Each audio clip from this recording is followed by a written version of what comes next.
الحبايب مساء الخير، تعالوا احكي لكم على اكتر تغفيلة اتغفلتها في حياتي. ايام ما كنت بصدق ان في ناس طيبة ومحترمة، ولما تحلف لي وتقول لي والله دي حاجة كويسة يبقى كويسة. من شوية سنين حلوين كده جمعت شقة عمري وقلت اشتري عربية، اول عربية في حياتي. المهم كلمت حد صاحبي جدا، روح بالروح. فضل يدور، رشح لي عربية، قال لي المكان الفلاني وفي واحد اعرفه عنده عربية كويسة. خدت بعضي وخدت الفلوس ورحت وعملت نفسي بورم بقى. قعدت كده وقلت للراجل صاحب العربية دي يعني فيها يعني رشة بره ولا كده؟ قال لي لا يا بيه، ده زيرو فابريكا، بص من الاكسدام للاكسدام. قلت له طيب وحالت بقى الموتور وما اعرفش إيه. قال لي اقسم بالله العربيه دي ماشيه 70,000 كيلو بس. كانت كام بقى العربيه؟ موديل كام؟ كان عدى على الموديل بتاعها تقريبا حوالي 12 سنه. يا بيه العربيه دي فابريكا اقسم بالله، وحياه الاكسدام ده وحياه الدركسيون ده العربيه دي ما فيش بعدها. يا نهار اسود. المهم يعني قلت له قال لي اه والله العظيم يا بيه. اللي قاعد جنبي صاحبي قال لي صدق الاستاذ فلان ده ما فيش بعده، يعني ما تراجعش وراه. انا من غير ما اكشف على العربيه ولا اي حاجه خالص، تمام، رحت مطلع بكام بقى يا عم؟ فقال لي بكذا. احاول انزل معاه مليم، قسما بالله مستحيل. قال لي يا بيه لا. طلعت الفلوس اديتها له، وبعدين هو بعد ما خلص ويعدها قال لي بقول لك يا بيه، لو حبيت في اي يوم تفرط في العربيه دي وتبيعها كلمني، ما تكلمش حد غريب، هشتريها منك. انا بقى صدقت قوي، قلت ده انا شاري حته ذهب، كل يوم قيمتها بتغلى. يعني انا هركب العربيه مثلا سنه ولا حاجه، ولما اجي ابيعها بقى هكلمه ياخدها مني واكسب فلوس كمان، ده انا هتاجر عليه. خدت العربيه وتمام التمام ومشيت، وكل شويه العربيه تعطل. والله العظيم العربيه انا فابريكا، العربيه الموتور بتاعها مفيش بعد كده. المهم الدنيا تمام، بس العربيه بتعطل كتير قوي. واقول دي عين الناس بقى الحاقدين اللي هم يعني مستكثرين عليا ان اركب عربيه يعني وانا في السن ده. تمام. المهم في يوم من الايام العربيه عطلت في نفس المنطقه اللي انا شاريها منها، والله العظيم. يعني مثلا لو انا شاريها مثلا من عابدين، فهي عطلت في عابدين. فاخدت العربيه عند الراجل اللي بيصلح العربيه، وبعدين هو بيصلحها فلقيته بيقول لي يا باشا العربيه دي انا بشبه عليها. فقلت له بتشبه عليها فين يا عم؟ العربيه بتشبه؟ قال لي اقسم بالله بشبه عليها. العربيه دي مش بتاعت فلان، مش بتاعت بقه، طلع اسمه بقه وتاجر عربيات نصاب. فراح منادي بقى ولا حبظلم. قال له ايوه يا معلم. فقال له انت عارف العربيه دي بتاعت مين؟ قال له اه دي بتاعت بقه. وحياة ربي اللي انا بحكي لكم ده حصل. فقال له اه هي. فلقيته بيقول انت ايه وقعك يا بيه في الواد ده؟ ده الواد ده تاجر ونصاب بيقلب في العربيات بس نصاب. فقلت له نصاب مين يا عم؟ ده العربيه دي فابريكا من الاكسدام لاكسدام والموتور بتاعها. فراح مضحك ضحك انا لا انساه.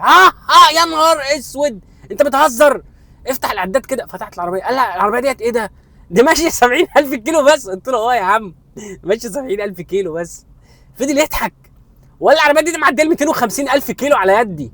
ده بقه ده العربيه دي بقى لها معاه سنتين، وكان بيأجرها لنا في الافراح وبيأجرها لعيال الشباب كده، يعني يخمسوا بيها في الافراح وما اعرفش ايه. والعربيه دي ده اتهرت حوادث. وحياة ربي هذا حصل. قلت له انت بتهرج؟ قال لي اقسم بالله تعالى، الشنطه دي باب الشنطه ده متغير عشان كانت، والبتاع الاكسدام اللي ورا متغير استراد عشان ما هتتكشفش، بس اهو. وراح موريني وقال لي الكبوت ده فتح وهم كانوا بيخمسوا بيه وبيجروا بيه، وهم بيجروا فتح، فبوظ الكبوت وبوظ السقف معمول فيه شغل، والكبوت ده اصلا متغير كمان برضه استراد، وفي الرفرف الفلاني. وبعدين العربيه دي الموتور بتاعها مفوت. قلت له انت بتهزر؟ قال لي اقسم بالله الموتور بتاعها مفوت ومركبه شمبر.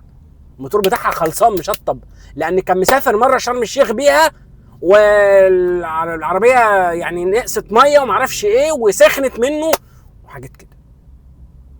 اقسم بالله انا كنت بسمع الكلام وانا حاسس ان انا مضروب على دماغي، ان في حد جاب شوم وضرب على دماغي. وللاسف كان معايا حد قريب يعني عمال يطبطب عليا، وحسيت ان انا. المهم اكتشفت بقى ان كلام الراجل الميكانيكي ده صح، وكل قال لي يا بيه ده حرامي، والله ده حرامي. الكلام ده من كام سنه، من عدى عليه حوالي 12 13 سنه. المهم اكتشفت بقى ان صاحبي وبقه ده متفقين مع بعض وبيعني يعني الاثنين متفقين عليا والله العظيم، يعني باعوني الاثنين. انا ركنت العربيه في الجراج ونفسي اتسدت منها، لدرجه اقسم بالله كنت بسيبها مركونه في الجراج، هي ما حبيتهاش وهي ما بقتش تحبني، يعني اروح مدورها ما تدورش، وكنت اروح اركب ميكروباص لحد لما عرضتها للبيع. ولما جه الراجل يتفرج عليها قبل ما يروح يكشف عليها قال العربيه فيها، قلت له العربيه فيها 1 2 3 4 ويشهد ربي على كده. قال لي ايه ده، ايه دي الصراحه دي كلها؟ قلت له انا هغشك ليه؟ العربيه ديت موتورها مركبه شامبر، والعربيه ديت ماشيه زي ما انت شايف كده حوالي 80,000 كيلو، بس هي مش 80,000 كيلو، كنت انا مشيت بيها 10,000 كيلو يعني، لا هي اكتر بكتير، معديه ال 250,000 كيلو، والعربيه ديت مغيره بابشا. قلت كل حاجه. وخسرت فيها كام بقى؟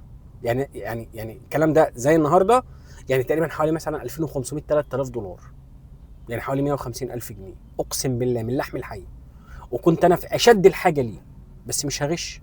ومن ساعتها مستحيل امن لانسان، وانت وهو اوعى تامن لانسان، حتى لو اخوك ما تامنلوش. بص يعني حرص ولا تخون، الحاجه دي كذا كذا كذا، تعال نروح نكشف، الحاجه دي كذا كذا كذا، ماشي. حد اداك فلوس، عد الفلوس، قال لك دول 10,000 جنيه باستيكهم يا باشا بتاع البنك، لا يا بيه، عد قدامه. هو كده، لا لا عشان ما ارجعش اقول لك كذا، انا راجل وحش وممكن ابقى حرامي وما هعدش الفلوس قدامك دلوقتي وارجع اقول لك ده ناقصين 1000 جنيه، لا اعدهم قدامك. فتعلم وما تامنش الانسان، ولا تصدق اي حد بيحلف كتير. شكرا جزيلا.